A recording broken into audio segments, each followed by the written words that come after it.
Bueno, cuando hablamos de compuestos iónicos, sobre todo a principiantes, pues decimos que los compuestos iónicos pues están formados por eso, por compuestos en los cuales lo que hay son iones positivos y negativos que se empaquetan lo mejor que pueden en una red cristalina. Y claro, las propiedades que tienen pues son esas, bueno, pues puntos de fusión altos porque cuesta mucho mover de su sitio a los iones así empaquetados. Tienen también solubilidad en disolventes orgánicos, inorgánicos como el agua y otros orgánicos, pero que sean muy polares. Bueno, pues porque los iones se pueden separar por acción del agua, por ejemplo, sobre esos iones, y entonces, bueno, pues si se pueden separar, pues entonces se disuelven. ¿Que conducen la corriente eléctrica? Bueno, conduce la corriente eléctrica cuando se pueden mover los iones, es decir, cuando en agua, por ejemplo, los hemos separado unos de otros. O, por ejemplo, cuando le hemos fundido el compuesto y entonces también se pueden ver los iones. Esas son cosas que decimos habitualmente los compuestos iónicos. Pero luego es que, aparte de haber compuestos iónicos ejemplificados con la sal, cloruro de sodio, por ejemplo, o con iones, diríamos, más cargados, como el óxido de calcio, de magnesio, de aluminio, por ejemplo, pues hay otros compuestos iónicos que son un poco raritos.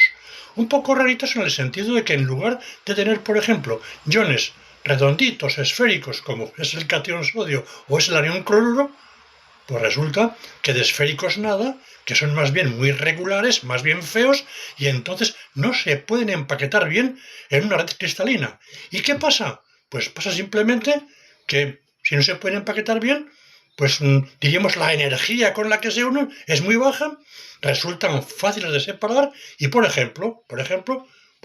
pues tienen puntos de fusión bajos, pues porque enseguida, en cuanto calientas un poco, ya están moviéndose los iones.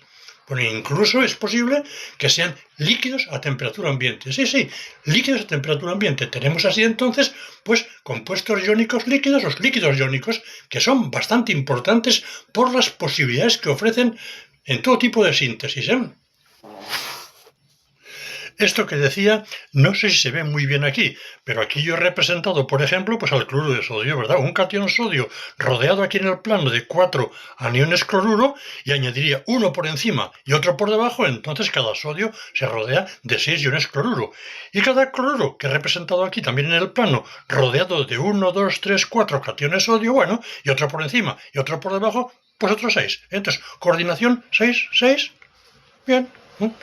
Aquí tenemos, por ejemplo, lo que decía, un óxido de magnesio. Bueno, pues prácticamente lo mismo.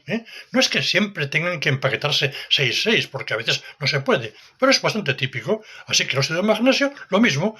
Aquí 4 aniones óxido alrededor de un magnesio, habría otro por encima, otro por debajo, 6.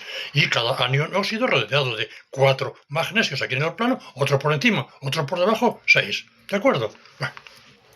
Pero cuando tenemos, por ejemplo, aquí representado un catión así de raro, una carga positiva, pero por aquí un rabo saliendo, otro rabo saliendo. ¿No? Por ejemplo, pues derivados de un metilbutilimidazoio. Bueno, más bien diríamos cationes orgánicos un poco, diríamos, no del todo convencionales, pero bueno, tampoco muy raros, ¿verdad? Y aniones pueden ser normales. Por ejemplo, aquí he puesto un anión tetrafluoroborato, otro hexafluorofosfato, que en cierto modo son muy simétricos y casi serían pues como esféricos. Bueno, pero este otro impide que se puedan, digamos, encajar bien en una red este tipo de cationes con estos aniones.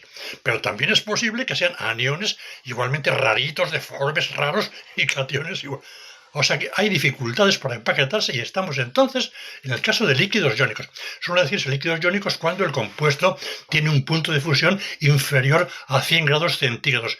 Pero eso es un convenio. La cuestión es que un líquido iónico pues es un compuesto iónico líquido a temperatura ambiente. Como decía, muy interesantes. Bueno, pero no es el único tipo de compuestos iónicos raritos, fijaros. En química orgánica se utiliza con cierta frecuencia algo que es pues una disolución de sodio en naftaleno. Sí, sí, una disolución de sodio en naftaleno. Bueno, en un disolvente orgánico.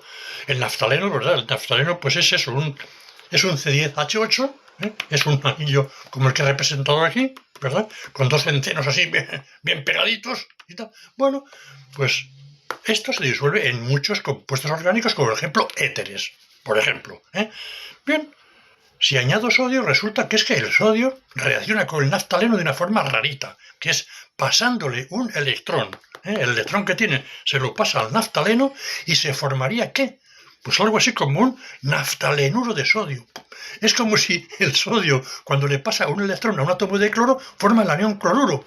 Y nos parece muy normal. Bueno, pues aquí el sodio le pasa un electrón al naftaleno y se forma el anión naftalenuro. Y uno dice, pero bueno, ¿y dónde se va ese electrón? ¿Cómo se pega el electrón? Bueno, tranquilos, ¿verdad? Para los principiantes tranquilos, se pega, se pega. Como no hemos hablado de orbitales moleculares, pues entonces diríamos que lo dejamos eso, lo pasamos un poco por alto. Pero es importante para poder entender ciertamente pues, los cambios de color.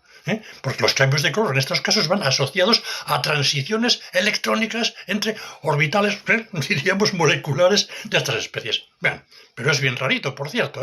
Entonces aquí que tendríamos un anión tan raro como este, naftalenuro, y un catión, sodio normal y corriente. Fijaros que esto es bien distinto de esto.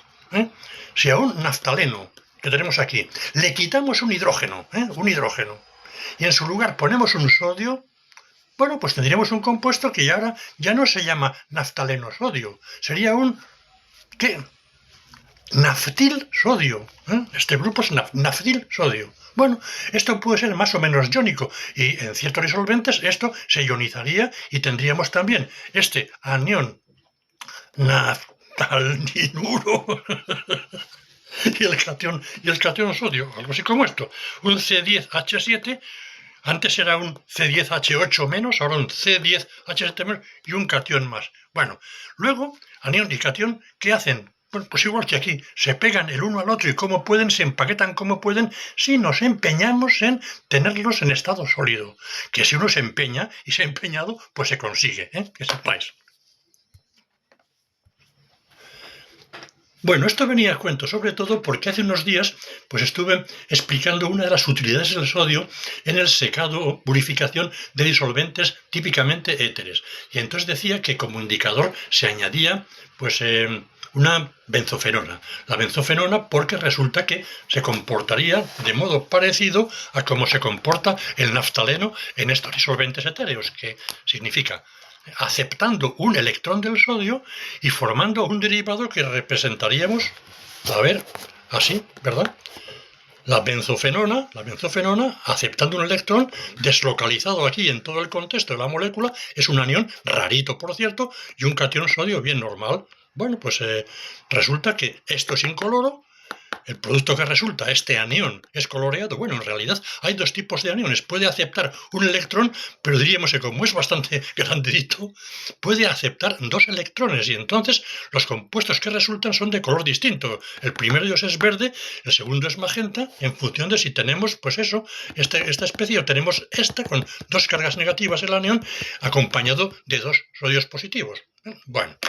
Así que tenemos dos tipos de compuestos bien raritos y decía que algunos de estos son tan poco estables que solamente podemos verlos, ¿verdad? Pues en atmósferas rigurosamente inertes. Y obviamente, por supuesto, en ausencia de agua, porque si hay protones, pues rápidamente ese electrón se pasaría a ir con el protón para generar hidrógeno, ¿verdad?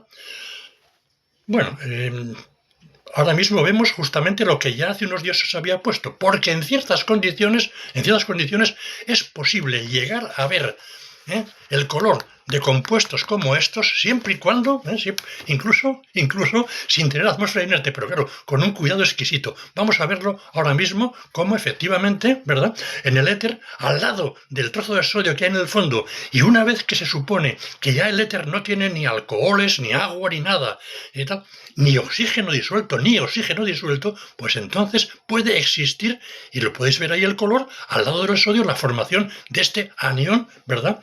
Bien, benzofenonacetiluro, ¿verdad? Anión radical, por cierto. Venga, esto es todo.